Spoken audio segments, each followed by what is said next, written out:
ಕರ್ನಾಟಕ ಕುರುಕ್ಷೇತ್ರಕ್ಕೆ ಬಿಜೆಪಿಯ ಶಕ್ತಿ ಪ್ರದರ್ಶನ ಇದು. ಇಂದು ರಾಜ್ಯದ 10 ಕಡೆಗಳಲ್ಲಿ 10 ಜಿಲ್ಲೆಗಳಲ್ಲಿ ಬಿಜೆಪಿ ಭವನಗಳನ್ನು ಲೋಕಾರ್ಪಣೆಗೊಳಿಸಿದರು ರಾಷ್ಟ್ರೀಯ ಅಧ್ಯಕ್ಷ ಜೆಪಿ ನಡ್ಡಾ. ಈ ಸಂದರ್ಭದಲ್ಲಿ ರಾಜ್ಯದ ಮುಖ್ಯಮಂತ್ರಿ ಬಸವರಾಜ ಬೊಮ್ಮಾಯಿ, ಮಾಜಿ ಮುಖ್ಯಮಂತ್ರಿ ಬಿಎಸ್ ಯಡಿಯೂರಪ್ಪ, ರಾಜ್ಯಾಧ್ಯಕ್ಷ ನಳಿನ್ ಕುಮಾರ್ ಕಟೀಲ್ ಸೇರಿದ ಹಾಗೆ ಸ್ಥಳೀಯ ಶಾಸಕರೆಲ್ಲರೂ ಕೂಡ ಉಪಸ್ಥಿತರಿದ್ದಾರೆ. ಈಗ ರಾಷ್ಟ್ರಾಧ್ಯಕ್ಷರು ಮಾತನಾಡ್ತಾ ಇದ್ದಾರೆ.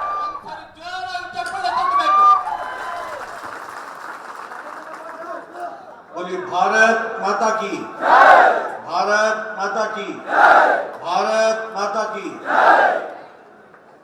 आज के इस कार्यालय के उद्घाटन कार्यक्रम में मंच पर विराजमान हमारे यशस्वी मुख्यमंत्री सम्माननीय बसवराव बोम्मई जी, हमारे प्रदेश के जुझारू और कर्मशील अध्यक्ष श्री नलिन कटील जी, हमारे कर्नाटक के सबसे वरिष्ठतम नेता हमारे पितामह सम्माननीय बीएस येडियुरप्पा जी, हमारे अरुण सिंह जी राज्यसभा में सदस्य और हमारे प्रभारी, मंच पर विराजमान हमारे मंत्रीगण, विधायकगण, सांसदगण, जिला के पदाधिकारी और यहां इतनी बड़ी संख्या में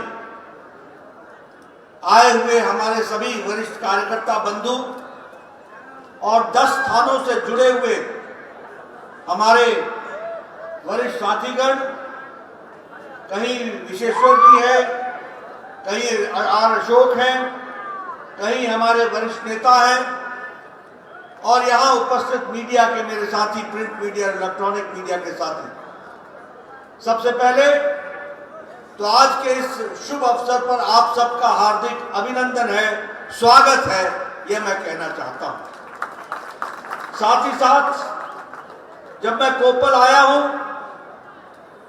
तो निश्चित रूप से भगवान हनुमान को याद करना, अंजनी पुत्र अंजनैया के जन्म स्थान को मैं नमन करता हूं और उसे आशीर्वाद देकर के हमें मालूम है कि यहां हनुमान भक्त, देशभक्त सभी यहां बैठे हैं। यह धरती जैनों की धरती भी कही गई है, महात्मा बुद्ध की धरती भी कही गई है। ऐसे पवित्र धरती को मैं नमन करता हूं और जब मैं यहां आया हूं तो मले बलेश्वरा मंदिर उनको भी नमन करता हूं और उसके साथ साथ यह धरती जो बहुत ही सांस्कृतिक दृष्टि से भरी हुई है, ऐसी पवित्र धरती को मैं नमन करता हूं। मैं यह भी कहना चाहता हूं कि आज 9 कार्यालयों का और एक कोपल के कार्यालय का उद्घाटन हुआ, उसी तरीके से 3 कार्यालय में शिलान्यास करने का योजना बना है। मैं यह जरूर कहना चाहूंगा कि यह हमारे लिए बहुत ही सौभाग्य की बात है कि आज भारतीय जनता पार्टी के कर्नाटक में 10 कार्यालय खुल रहे हैं और 3 कार्यालयों का शिलान्यास हुआ। मैं यह भी कहना चाहता हूं, अभी येडियुरप्पा जी ने याद दिलाया कि एक समय था कि रेस्ट हाउस और सर्किट हाउस में हमको बैठने कोई नहीं देता था और हमारे पास कार्यालय नाम की चीज नहीं थी। कार्यकर्ताओं के घर से हमारा कार्यालय चलता था। हमारी वह स्थिति थी जब कार्यकर्ताओं के लिए काम करने के लिए कार्यालय की व्यवस्था नहीं थी, लेकिन येडियुरप्पा जी जैसे कार्यकर्ताओं के 4 पीढ़ी के खप जाने के बाद आज ये सौभाग्य का दिन आया है कि एक साथ हम 10 कार्यालयों का निर्माण कर रहे हैं और 3 कार्यालयों का शुरुआत कर रहे हैं। मैं कर्नाटक के कार्यकर्ताओं को इसके लिए बधाई देता हूं और साथ ही साथ उनको शुभकामनाएं भी देता हूं कि आप इस कार्यालय का सदुपयोग करिएगा। मुझे याद है जब 2014 में प्रधानमंत्री मोदी जी बने थे तो उन्होंने कहा था कि हर जिले में हमारा कार्यालय होना चाहिए। अमित शाह जी ने इसको पूरा करने का प्रयास किया।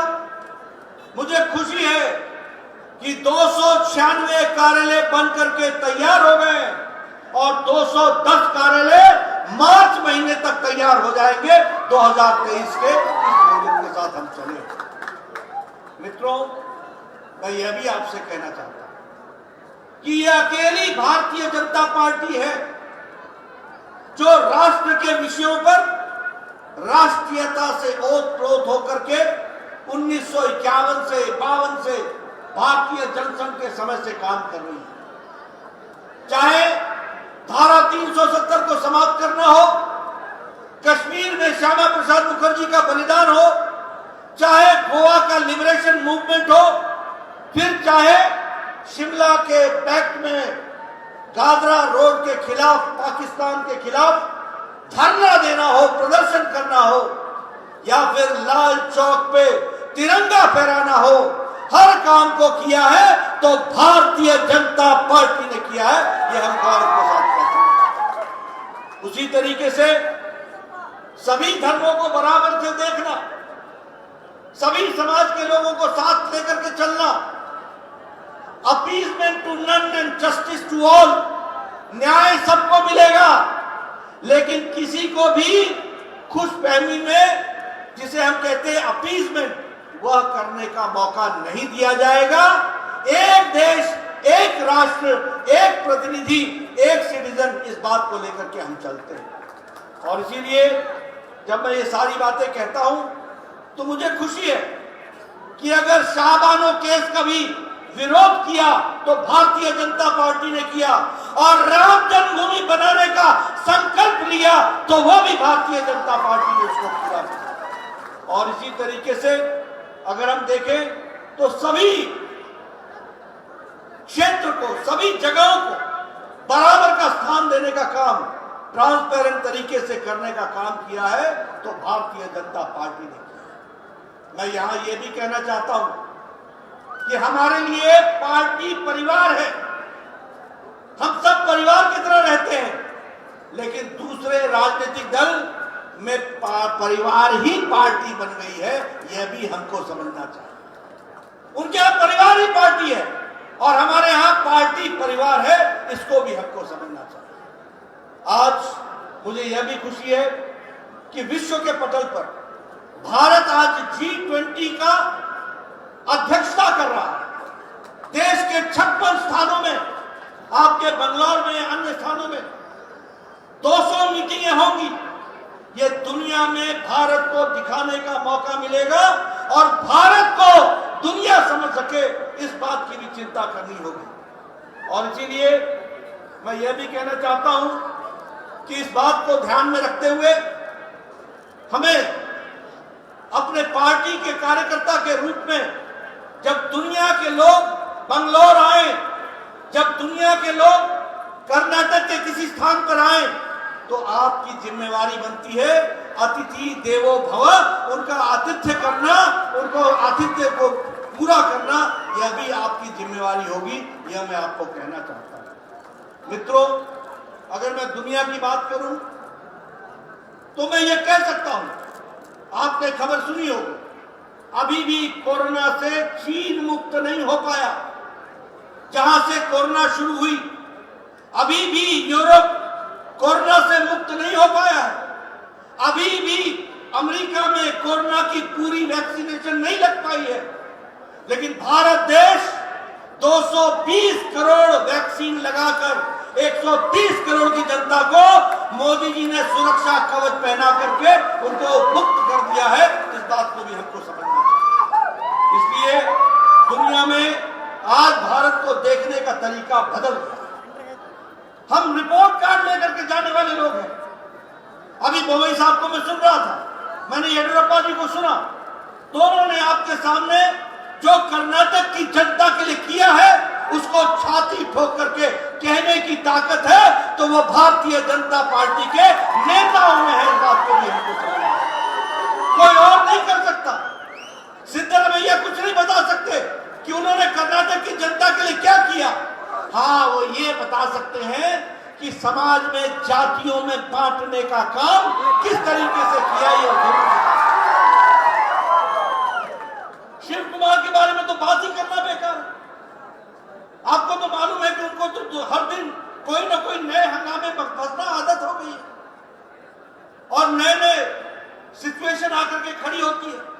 लेकिन रिपोर्ट कार्ड लेकर के जाने की हिम्मत है तो वो येडियुरप्पा में है, वो बोमई जी में है, वो हमारे लोगों में है। ये बात मैं आपको कहना चाहता हूं। और इसके साथ साथ मैं ये भी कहना चाहता हूं कि हमारे प्रधानमंत्री मोदी जी जो 11 नवंबर को यहां आए थे कर्नाटक में, उन्होंने वंदे भारत एक्सप्रेस में मैसूर से चेन्नई तक गाड़ी को प्रारंभ किया, रेलगाड़ी को। वह वंदे भारत ही नहीं है, वो भारत की विकास की कहानी लिखने वाली है। इस बात को भी हमको समझना चाहिए। और ऐसी 400 ट्रेनें वंदे भारत के नाम पर प्रारंभ होगी और वो ऑपरेशनल होगी। उसी तरीके से भारत गौरव काशी दर्शन ट्रेन, ये भी केएसआर रेलवे स्टेशन से आपने प्रारंभ किया। उसी तरीके से कर्नाटक से काशी और अयोध्या के लिए यह यात्रा इस गौरव काशी ट्रेन के द्वारा होगी, उसके लिए भी मैं आपको बधाई देता हूं। उसी तरीके से केम्पेगौड़ा का इंटरनेशनल एयरपोर्ट जो दुनिया में एक मिसाल बनकर के खड़ा हुआ है और कर्नाटक के विकास की दृष्टि से एक बहुत बड़ी छलांग है, उस पर भी 5,000 करोड़ रुपए खर्च करके आदरणीय प्रधानमंत्री जी ने वह भी आपको डेडिकेट किया। इसी के साथ साथ 108 फीट की केम्पेगौड़ा जी की जो मूर्ति है उसका भी अनावरण उसी दिन हुआ, उसके लिए भी मैं आपको बधाई देता हूं। और ये जो न्यू मैंगलोर पोर्ट बना है, ये जो बंदरगाह बना है, यह टूरिज्म के दृष्टि से यह निश्चित रूप से बहुत बड़ा कारगर सिद्ध होगा और क्रूज टूरिज्म के लिए यह जाना जाएगा। इसको भी हमको ध्यान में रखना चाहिए। मुझे खुशी है कि प्रधानमंत्री जी ने लगभग 1,000 करोड़ रुपए के 5 प्रोजेक्ट्स को उसको भी हरी झंडी दिखाई और उसी तरीके से 1,830 करोड़ रुपए हमारे मैंगलोर रिफाइनरी के माध्यम से पेट्रोकेमिकल्स लिमिटेड के लिए उसके लिए भी अनुदान दिया और उसमें भी विकास की एक नई कहानी लिखी जा रही है। और अगर मैं बात करूं कर्नाटका हाईवे प्रोजेक्ट की तो 70,000 करोड़ रुपए सिर्फ इसी में खर्च हो रहा है, उसको भी हमको ध्यान में रखना चाहिए। और मैं एक बात और बताना चाहता हूं, पिछले 5 साल में जो प्रधानमंत्री ग्रामीण सड़क योजना में जो सड़कें बनी है उसकी किलोमीटर की लंबाई अगर जोड़ लें तो श्रीनगर से लेकर के बैंगलोर तक जितनी सड़क बनती है सीधे में उतनी सड़क बैंगलोर के अंदर कर्नाटक के अंदर ग्रामीण सड़क योजना के लिए बन गई है। ये भी हमको ध्यान में रखना चाहिए। मित्रों, मैं यहां आपको यह भी बताना चाहता हूं, चर्चा बोमई साहब ने उसकी की है, लेकिन मोदी जी के नेतृत्व में और यहां येडियुरप्पा जी के नेतृत्व में और बाद में बोमई जी के नेतृत्व में जितना महिला का सम्मान बढ़ाया गया, जितना महिलाओं का सशक्तिकरण किया गया, उतना किसी भी सरकारों ने नहीं किया। आप देखिए, स्वच्छता अभियान के तहत करोड़ों टॉयलेट बनाए गए और करोड़ों मतलब 12 करोड़ से ज्यादा। इसका मतलब आप समझिए कि 12 करोड़ परिवार, 12 करोड़ बहनें, 12 करोड़ बच्चे अपने दैनिक नित्य के लिए घर से बाहर खेतों में जाया करते थे। कैसा भारत था। आज इस 12 करोड़ को बेचारी हमारी बहनें जो चुपचाप इस अन्याय को सहती थी, उनको इज्जत देने का काम किया तो नरेंद्र मोदी जी की सरकार ने दिया। यह मैं आपको बताना चाहता हूं। आज आयुष्मान भारत में और यहाँ के स्वास्थ्य सेवा में आज हर एक कोई इंश्योरेंस से कवर्ड है, हर एक के लिए हेल्थ कवर है। कहीं 5 लाख का हेल्थ कवर है, कहीं 2 लाख का हेल्थ कवर है। ये आयुष्मान भारत के माध्यम से आपको मिला है, इसके लिए भी मैं आपको बधाई देता हूं। आज जल जीवन मिशन में जिस तरीके से काम हो रहा है, घर घर नल इसको पहुंचाने की योजना हो रही है, इसको भी हमको ध्यान में रखना चाहिए। और अगर मैं उजाला योजना की बात करूं तो कर्नाटक में ही 2.5 करोड़ एलईडी बल्ब रिप्लेस हुए। 2.5 करोड़, यानी जीवन में ठीक ढंग से जीने के लिए कितनी जिम्मेवारी पूर्ण तरीके से सरकार ने काम किया है, इसको भी हमको ध्यान में रखना चाहिए। अगर मैं उज्ज्वला की बात करूं तो देश में 9 करोड़ सिलेंडर मिले और कर्नाटक में 33 लाख बहनों को सिलेंडर पहुंचाया गया, चूल्हा पहुंचाया गया, ताकि वो लकड़ी के चूल्हे से निजात पा सके। इस तरीके की व्यवस्था, और हमारे कर्नाटक की सरकार ने भी कोई कमी नहीं रखी है।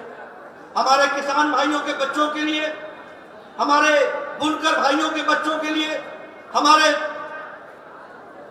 फिशरमैन के लिए और उनके बच्चों के लिए चीफ मिनिस्टर रायता विद्या निधि के तहत उनको मजबूती प्रदान करने की जो आपने ताकत दी है, लगभग 7 लाख परिवार, 7 लाख फैमिली इससे फायदा उठाएंगे। इस बात को भी हमको समझना चाहिए। उसी तरीके से अगर मैं बात करूं कि सेकेंडरी एग्रीकल्चर डायरेक्टरेट है जो किसानों की इनकम को डबल करने की योजना बनाती है, तो वह भी योजना कर्नाटक में है। और सबसे बड़ी बात यह है कि कर्नाटक प्रदेश राष्ट्रीय शिक्षा नीति को धरती पर लागू करने वाली पहला राज्य है जिसने नेशनल एजुकेशन पॉलिसी। मैं यह भी बनाना चाहता हूं कि ग्रीन फील्ड में जो एयरपोर्ट है, उसके लिए ग्रीन फील्ड एयरपोर्ट के लिए 186 करोड़ रुपए की सैंक्शन दे दी गई है और वह भी विकास किया जा रहा है। जहां तक हमारे बुनकर भाई हैं, जहां तक हमारे सविता समाज के लोग हैं, जहां हमारे ड्राइवर्स हैं, ऑटो ड्राइवर्स हैं, टैक्सी ड्राइवर्स हैं, हमारे प्रीस्ट हैं, हमारे जो पुजारी भाई हैं, उनको भी मदद देने का काम किया है, तो वह कर्नाटक की सरकार ने किया है, बोम्मई साहब ने किया है।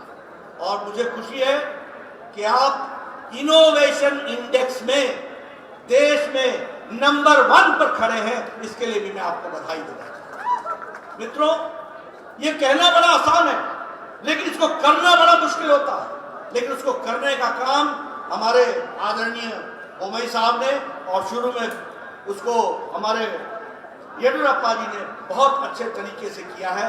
इसके लिए भी मैं उनको बधाई देता हूं और उसको हम आगे बढ़ाएंगे, इस बात को भी मैं आपको विश्वास दिलाता हूं। आप कार्यकर्ताओं से मेरा भी एक निवेदन है कि हमको लोगों के बीच में जाना है, लोगों को बताना है कि किस तरीके से भारतीय जनता पार्टी गांव, गरीब, वंचित, पीड़ित, शोषित, दलित, युवा, महिला, किसान, इनके लिए काम कर रही है, इनको आगे बढ़ाने का काम कर रही है।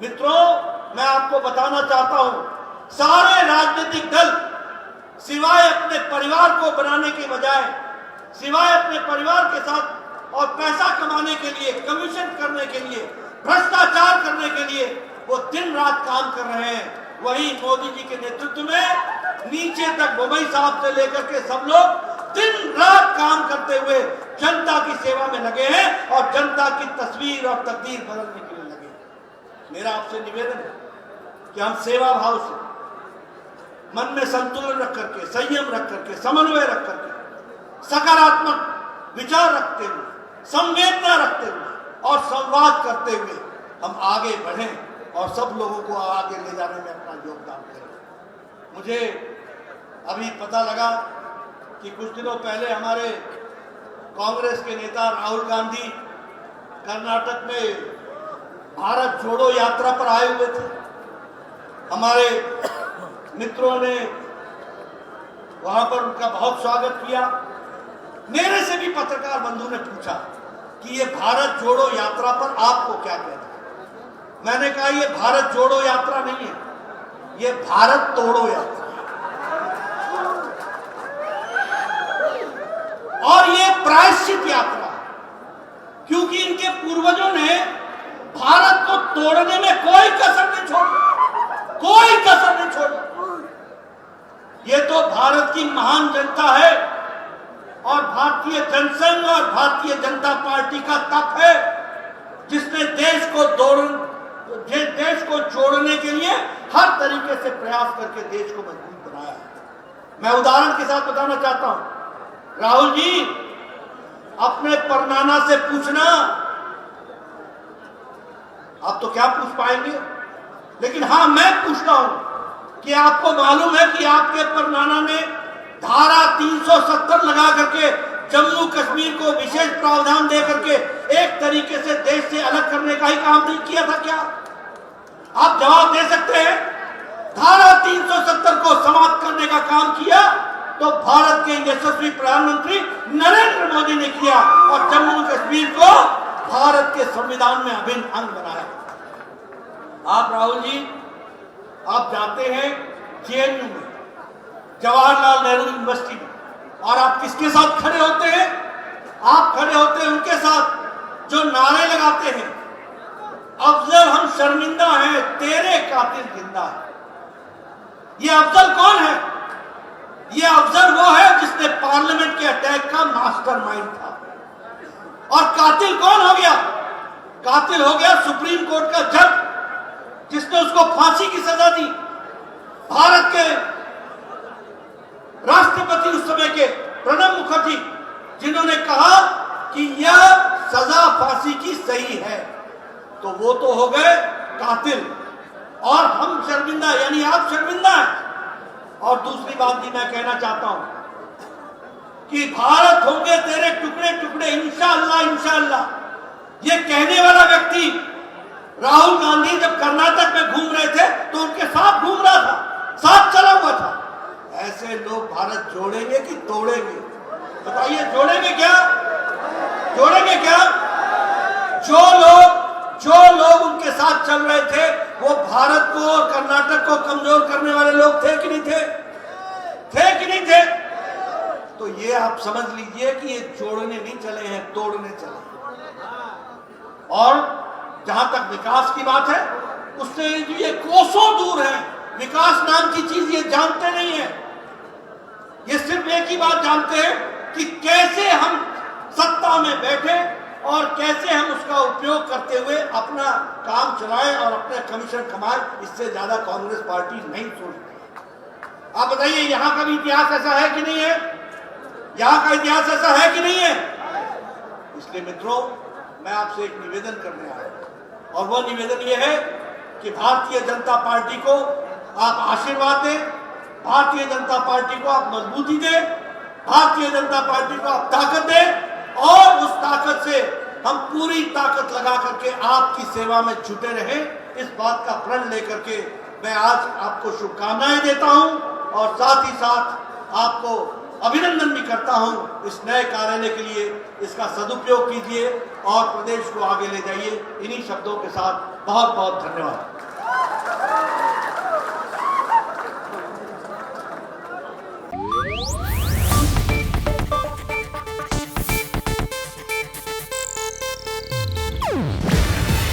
ಇದು ಏಷ್ಯಾನೆಟ್ ನ್ಯೂಸ್ ನೆಟ್ವರ್ಕ್ ಪ್ರಸ್ತುತಿ. ನೀವು ನೋಡ್ತಿದ್ದೀರಾ ಏಷ್ಯಾನೆಟ್ ಸುವರ್ಣ ನ್ಯೂಸ್.